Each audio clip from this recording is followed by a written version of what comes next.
Alors, on va continuer avec les questions de jury sur les groupes finis. Alors, cette fois-ci, ils ne sont pas nécessairement abéliens. C'est surtout, là, on va insister sur les actions de groupe. Pas encore la formule des classes, mais bon, ça viendra. Mais toujours des petits trucs chirurgicaux.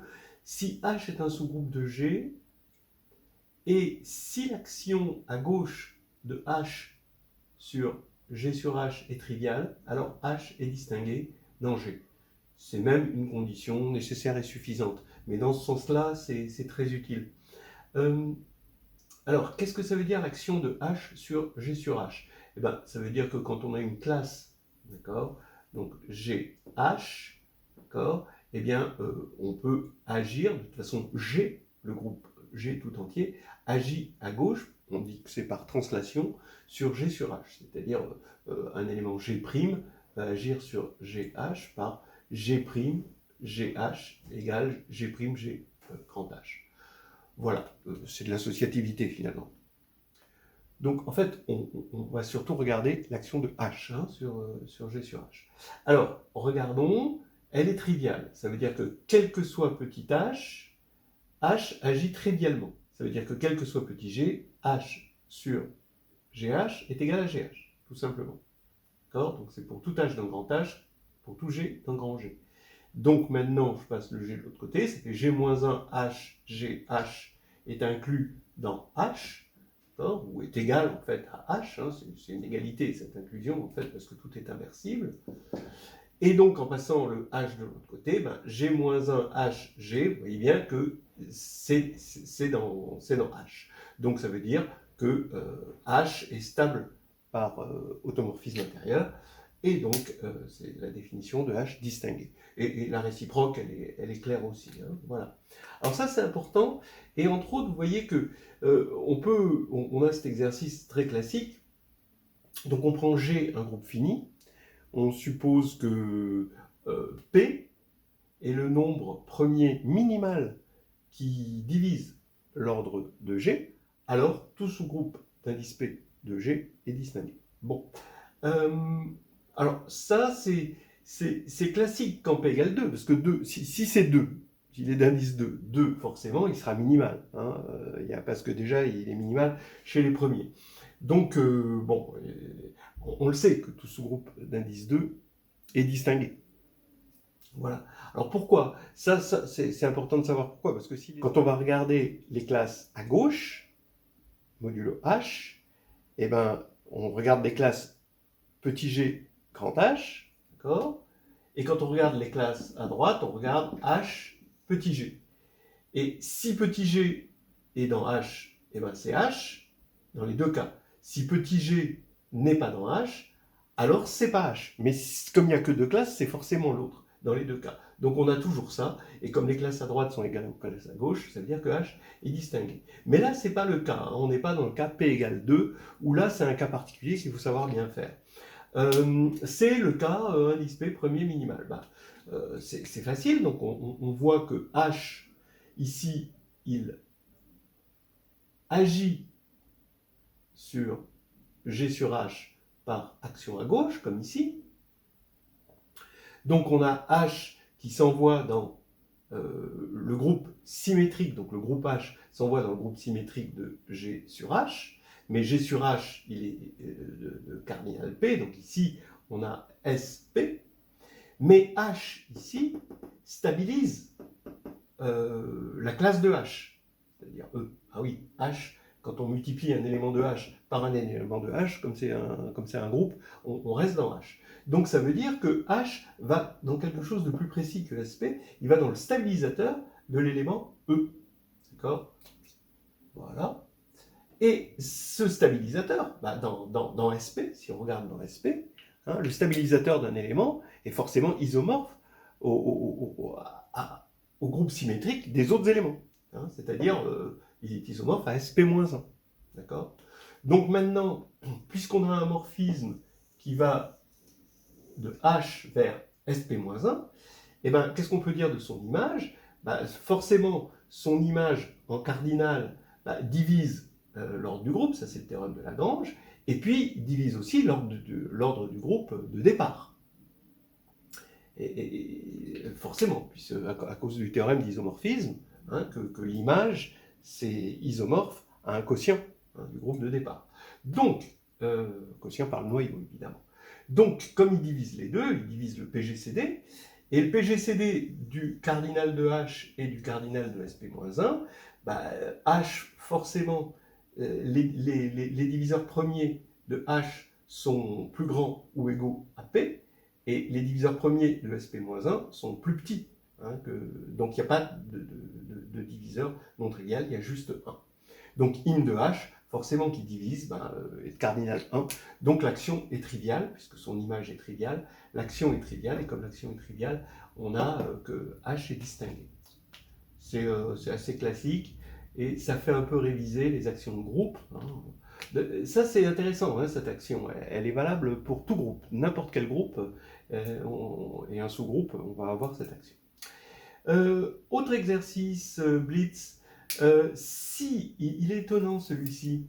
On prend un sous-groupe de Sn qu'on appelle un sous-groupe transitif. Ça veut dire que Sn, le groupe de permutation Sn, arrive avec une action de groupe, une action sur l'ensemble naturel des éléments de 1 à n, de la même manière que le groupe GL de E, un groupe linéaire, vient avec une action linéaire sur l'espace vectoriel E. Donc, on suppose que G est abélien et que l'action est transitive. D'accord ? On appelle ça un sous-groupe transitif de Sn. Par exemple, S3, comme sous-groupe transitif, vous n'en avez pas beaucoup, hein, vous avez juste S3 lui-même, d'accord, et A3. Donc abélien, vous avez juste A3. Et vous voyez qu'il est de cardinal, ou d'ordre si vous préférez, 3. Et bien là, il faut montrer que le cardinal de G, ou l'ordre de G, est toujours égal à n lorsqu'il est à la fois abélien et transitif. C'est assez étonnant, hein, mais c'est finalement assez simple. On part toujours de ce que j'appelle la formule de ce qu'on appelle, je ne sais pas qui l'appelle en fait. On entend souvent la formule des classes, mais bon, je dis la formule de la classe, parce que là, puisque c'est transitif, il n'y a qu'une seule classe. Donc on regarde la formule de la classe, elle dit que G, on va regarder par exemple le stabilisateur de 1, donc quand on quotiente G par le stabilisateur de 1, eh ben, c'est en bijection, c'est un ensemble, en bijection avec l'ensemble En, hein, En c'est ça. Hein. D'accord, puisque c'est transitif. Donc on s'est servi du fait que c'est transitif. Maintenant, ce qui est bon à savoir dans les actions, c'est que quand on prend deux éléments de la même orbite, eh ben, leurs stabilisateurs sont conjugués. Donc si on prend stab de K, le stabilisateur de K, par rapport au stabilisateur de 1, il est égal à G stabilisateur de 1 fois G-1, où G, c'est un élément de grand G qui envoie 1 sur K. Donc, là, on a ceci, mais là, c'est abélien. Comme c'est abélien, ça commute, et donc le stabilisateur de K, c'est égal au stabilisateur de 1. Donc, ça veut dire que le stabilisateur de 1 stabilise tout. Il stabilise tous les éléments de 1 à n. Mais il n'y a qu'un seul élément qui stabilise tout le monde de 1 à n, c'est l'élément neutre. Donc, ça veut dire que le stabilisateur de 1, c'est l'élément neutre. Hein, dans Sn, hein, évidemment. Bon, voilà. Donc, le stabilisateur de 1, c'est E. Et donc, on voit bien que le cardinal de G est égal au cardinal de En, à cause de ceci, et donc cardinal de G égale N. Alors, on pourrait se dire, est-ce que G ne serait pas Z sur NZ, isomorphe à Z sur NZ? La réponse, c'est non. Parce que pour N égale 4, on voit bien qu'on a deux sous-groupes transitifs, on a, à isomorphisme près, on a Z sur 4Z, qu'on va pouvoir réaliser en prenant un cas de cycle dans S4, et en regardant le sous-groupe engendré par le cas de cycle, qui est isomorphe à Z sur 4Z, cyclique. Mais vous avez aussi le Fier groupe E, donc le groupe de Klein, qui va agir transitivement et qui est aussi d'ordre 4 et qui est aussi abélien. Voilà. Encore une autre petite histoire. C'est que des toutes petites histoires très blitz. Hein. Montrer que si n est supérieur à 5, supérieur ou égal à S5, il n'y a pas de surjection de Sn sur Sn-1. Alors ça, bon, il faut savoir le montrer. Mais, bon, d'abord, AN pour n supérieur à 5 est simple, et forcément, tout sous-groupe distingué de Sn, c'est forcément E ou AN ou Sn à partir de là. C'est pas très difficile à démontrer à partir du moment où vous savez que AN est simple. Forcément, vous prenez un sous-groupe distingué de Sn et vous l'intersectez avec AN qui est quand même très très gros. Donc maintenant, on suppose que sigma est une surjection. Bon, bah oui, donc comme le noyau c'est forcément un sous-groupe distingué, c'est forcément E, AN ou Sn, eh bien est-ce qu'il peut y avoir une surjection?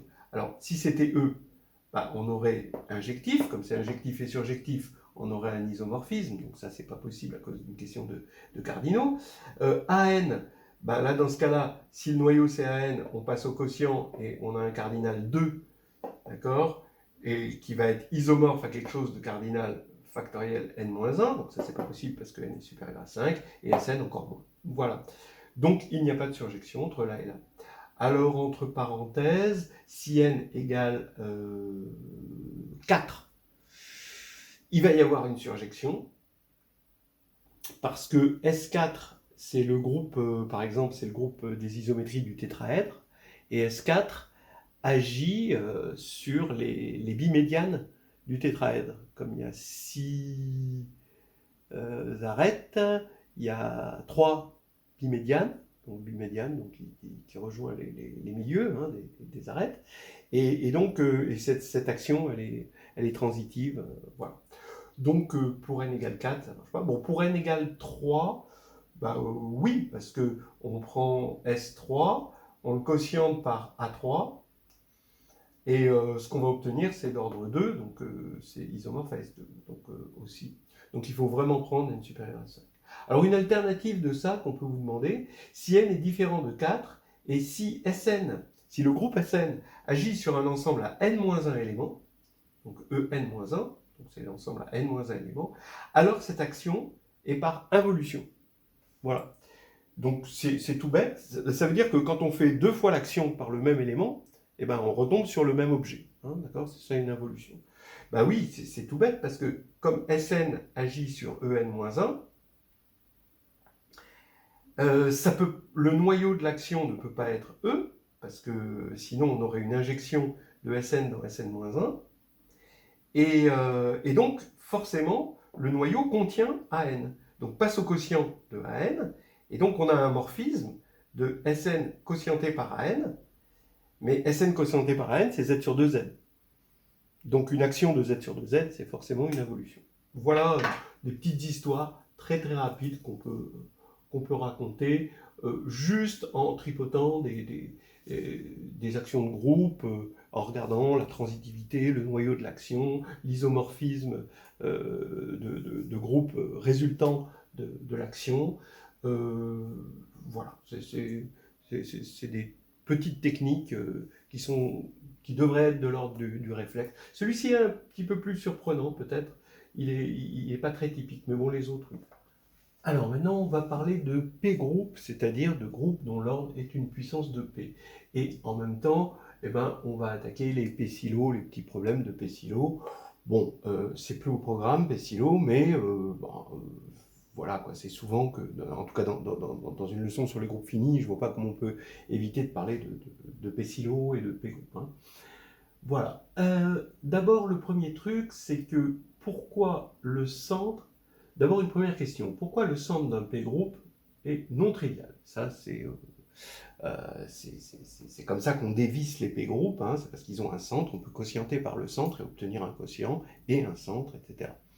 Alors, c'est une question assez fondamentale et qui est classique. C'est surtout, c'est pas que vous devez savoir l'inventer, mais vous devez la connaître, cette preuve. Elle est assez classique. Hein. On fait agir G sur lui-même par conjugaison, donc c'est l'action par conjugaison, donc ça fait qu'on éclate G en orbite. Et maintenant, ces orbites, elles sont de deux types. Il y a les orbites singleton, donc c'est juste un seul élément, et les orbites non singleton. Mais les orbites qui sont singletons, si elles sont singletons, c'est parce que quel que soit, donc si j'appelle Z le singleton orbite, ça veut dire que quel que soit G, Z, G-1 est égal à Z. Donc ça veut dire que Z est dans le centre. Et si c'est pas singleton, c'est que c'est pas dans le centre. Donc on fait une différence entre les éléments du centre, avec des orbites de cardinal 1, et les éléments qui ne sont pas dans le centre. Alors maintenant, on regarde les cardinaux. Ici, c'est 1. Et ici, le cardinal, c'est donné par le cardinal de G sur le stabilisateur de G. Mais comme ce n'est pas dans le centre, le stabilisateur de G n'est pas grand G tout entier. Donc ce n'est pas 1. Et comme c'est une puissance de P qui n'est pas 1, c'est forcément divisible par P. Donc ici, vous avez quelque chose qui va être forcément divisible par P. Vous avez des unions disjointes. Hein. Donc quand vous allez regarder le cardinal, ce sera la somme de tous les cardinaux. Ici, vous allez avoir quelque chose qui est divisible par P. Donc si vous regardez modulo P, vous simplifiez ici. Ici, P divise le cardinal de G, par définition. C'est un P groupe. Et ici, vous avez P qui va forcément, ça c'est le centre de G. Et donc P divise le centre de G. Donc, entre autres, ce n'est pas trivial parce que ça ne pourrait pas être 0. Ça ne peut pas être 0 parce qu'il y a toujours l'élément neutre. Voilà. Deuxième question assez classique, rigolote. SP, combien elle possède de P silo quand P est premier? Ensuite, on peut en déduire le théorème de Wilson. Voilà, c'est assez rigolo. Donc SP, finalement, quand on regarde, il est de cardinal factoriel P, donc c'est P facteur de P-1 factoriel, et P ne divise pas cet élément. Donc finalement, le cardinal d'un P silo, ça va être P. Mais des groupes d'ordre P, c'est forcément isomorphe à Z sur PZ. Un groupe isomorphe à Z sur PZ, ça veut dire que forcément, il est engendré, il est cyclique, donc il est engendré par un élément. Et comme l'ordre d'un élément dans sa décomposition en cycle, son ordre, c'est le ppcm des tailles des cycles, hein, quand on le décompose en cycles disjoints, et P, il peut être un ppcm que s'il n'y a qu'un seul cycle. Donc on est dans SP, ça veut dire que S est engendré par un P cycle. Voilà. Alors maintenant, la question qu'on se pose, hein, c'est combien y a-t-il de P cycles dans SP? Les P cycles, on les écrit comme ceci, A1, etc., à P. D'accord? Et ici, on a P possibilités, le deuxième, on a P-1 possibilités, etc., jusqu'au dernier, on a donc factoriel P possibilités. Mais, attention, l'écriture d'un P cycle n'est pas unique. Il est modulo cycle, d'ailleurs. Donc, il y a P écritures possibles d'un P cycle. Donc, il faut faire factoriel P divisé par P, et ça fait factoriel P-1. Donc il y a exactement factoriel P-1, P cycle. Maintenant, combien y a-t-il de P silo? Le nombre de P silo, les P silo ne s'intersectent pas, puisqu'ils sont d'ordre P, hein, ils s'intersectent trivialement, on va dire. Et ici, il y a dans Z sur PZ, P-1 élément d'ordre P, et un élément d'ordre 1, qui est l'identité. Donc combien il y a de P silo? Il faut prendre les P cycles, d'accord? Et ils vont donc tout P cycle va engendrer forcément un P silo, mais ils sont regroupés par P-1, et ici, ça fait que le nombre de P silo, c'est factoriel P-1 divisé, hein, donc le nombre de P cycles, divisé par le nombre d'éléments d'ordre P dans un P silo. Donc ça fait factoriel P-2. Maintenant, le théorème de Sylow, je ne sais pas si c'est le deuxième ou le troisième, il dit que factoriel P-2, il est forcément congru à 1 modulo P. Voilà. Et c'est ça qui est rigolo, c'est que quand on va multiplier par P-1 des deux côtés, et que modulo P, ça fait 0, ça fait que factoriel P-1 est congru à -1 modulo P, c'est-à-dire on retrouve le théorème de Wilson. C'est mignon. Hein, bon, c'est pas comme si c'était un gros scoop, mais je trouve ça toujours mignon. C'est émerveillant. Encore une autre histoire, assez curieuse, celle-là aussi, ça peut être un peu déroutant, mais regardez. Soit G un groupe fini, S un P silo, N le normalisateur de S dans G. Ça veut dire quoi? Ça veut dire c'est l'ensemble des petits G dans N, d'accord, hein, c'est l'ensemble des petits G, pardon, dans G, tel que GS, G-1 est égal à S. Est inclus dans S, mais en fait c'est une égalité. Bon, alors, ça veut dire que, bon, ça on sait que le normalisateur c'est un sous-groupe de G, évidemment, puisque c'est un stabilisateur pour l'action de G sur ces sous-groupes. Et combien N possède-t-il de P silo? Ça peut paraître assez déroutant, effectivement, mais on voit que S est dans N, puisque tout élément de S va vérifier ça. Donc déjà, on a S qui est dans N. S, est-ce que c'est un P silo de N? Ben oui, parce que qu'est-ce que c'est qu'un P silo? C'est un sous-groupe qui a un P groupe de taille maximale. Oui, S est un P groupe, un P sous-groupe de N, et il est de taille maximale, puisqu'il était déjà de taille maximale dans G. Donc il est de taille maximale dans N aussi. Donc S est un P silo de N. Mais, par définition, S est distingué. Et donc, comme il est distingué, le nombre de P silo de N, c'est 1. D'accord? Parce qu'on sait que un groupe agit transitivement sur ces P silo, donc il peut agir que trivialement sur S, et comme c'est transitif, c'est que S est singleton dans l'ensemble des P silo. Donc il n'y a qu'un seul P silo. Voilà, encore des petites choses amusantes sur les groupes qui nous font visiter un petit peu les techniques d'action de groupe, toujours pareil, et un petit peu de P silo. C'est pas au programme, mais quand même, si on tombe sur une leçon sur les groupes finis, c'est inévitable.